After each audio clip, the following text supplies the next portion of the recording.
Hi. Yeah, hi, we're in the bush. That's, I don't know how we got up here. Nope. But leave us alone. This is some type of strange ASMR that I never thought I'd be doing on this channel. Also, this is my only proper microphone and I can only connect it to my camera, so you have to bear with me at this angle. I wanted to try something new. I mean, I do have things to talk about, like my normal vlogs, unboxing new electronics, doing my tiny tech reviews, telling you about the people I'm meeting and about the city I'm traveling to. So what is happening now? I'm currently staying in a hotel next to Manchester Airport because there are no trains going from Bangor to Manchester tomorrow, and tomorrow I'm taking off to Russia. I did meet my old friends, some of which I haven't seen in like 5 or 6 years already. I spent a lot of time with my family during Christmas and New Year's, packing presents and applying my chicken dissection skills from the university to the duck carving during Christmas.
Ladies and gentlemen, please direct your attention to the safety features demonstration.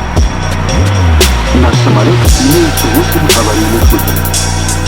Аварийные выходы расположены слева и справа по борту.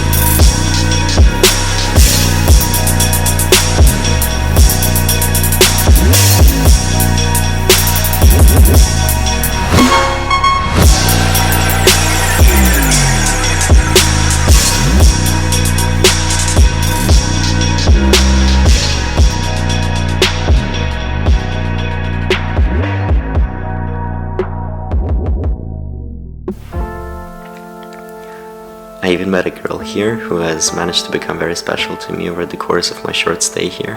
This time of the year is normally associated with contemplation, looking back on the year that passed and planning for the year coming. I've been creating content for just over a year now, and I plan to create a short year in review film or video to publish.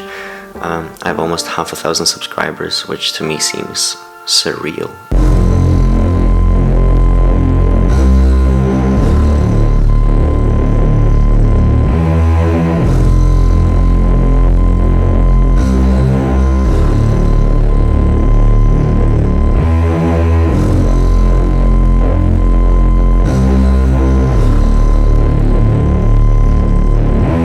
Let's see how this vlog will work out. You never really know what will happen when you step out your doorstep. I mean, you can have plans, but anything might happen. The further you move away from your home, the less predictable your adventures set out to be. When you move to a new country, your new home, you will eventually feel sad, nostalgic, maybe even slightly depressed, especially when leaving your friends and family, the dearest people to you in your life. Your last moments with them before leaving will stay in your memory when you'll be saying your goodbyes, when you'll be getting into your taxi, when you'll be getting into the train, the plane, and eventually into your new house, flat, or dorm room. Honestly, I myself have felt really sad when saying my goodbyes to my closest friends the first few times. Maybe I even felt more depressed than when leaving my family. I knew that I would eventually come back to Moscow or Denmark to see my mom, my dad, my siblings, and the rest of my family, as I kind of feel obliged to visit. Maybe it's because I've been raised that way. But let's get back to our long-distance friendship. We promised to call each other every week, FaceTime every week.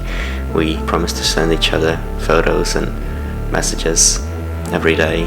Maybe we even managed to maintain these promises for some time, but most often we don't. And there is no harm in that. It should be obvious to both me and my best friends, for example, that we become occupied with our new lives. We're involved with new social circles.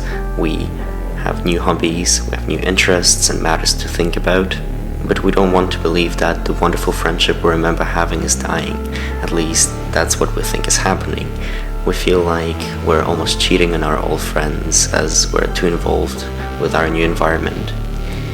Then the scary part happens and many of us start faking the friendship we once had. I feel like faking the friendship only makes the situation worse. I could feel it when I started messaging my friends how they were, how their families are, how their studies were, just to try to maintain the conversation. However, we run out of topics to talk about and end up with something like, okay, have fun, talk to you later. We shouldn't fake the friendship. If it's a true friend, he or she will not change and they'll accept you in any way you appear to them. After all, there is a reason to why you're best friends with them, right? My theory is that as soon as you step into the fake, trying to save the friendship zone, even to yourself you seem fake. You see yourself as trying too hard. You think that if you don't try to maintain some form of conversation, you'll lose a friend.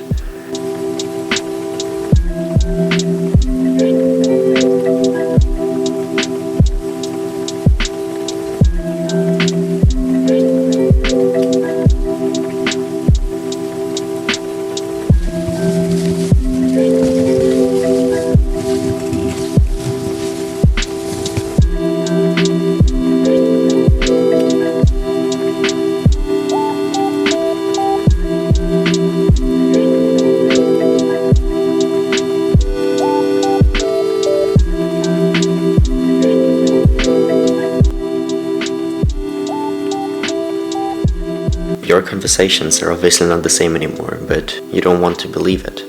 You deny it. You reject this idea. Why are you doing it? Because you're afraid that your friendship might die. I'm sure that there are ways to maintain friendships, but they're different for everyone as all of our personalities differ. Personally, I'm not good at messaging people, especially people who are close to me. I prefer seeing their faces. I prefer hearing their voices. Nothing can replace real-life interaction. If you're messaging them, just please, don't fake it.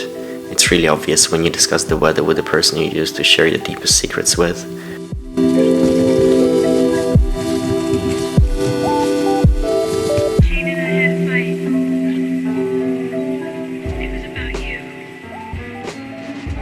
I've become a big fan of sending my best friends letters and parcels, for example. It gives me this warm feeling inside that I can't really describe with words, and I try to add a handwritten letter, and that is just something special.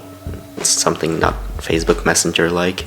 So what message am I trying to convey here? You might think that a friendship dies with distance, but it doesn't if it's a true friendship. I agree that they're close to impossible to maintain on the same level when you're separated by a 10-hour flight, yet every single time I see the people who mean so much to me, I feel like I haven't left at all. I feel like we put our friendship on pause. Was I afraid that either my friends or I would change? Yes, but I proved myself wrong. When we meet, I know that we can just press the resume button and it feels like we've never separated. When we meet, we still tell each other stupid jokes and silly stories from our current lives. We find common topics to discuss and we instantly let each other into our hearts. We can share our deepest secrets again, not doubting the fact that we haven't seen each other in years and live thousands of miles away. Thanks to such people, you realize that true friendships cannot be dissolved in distance and time.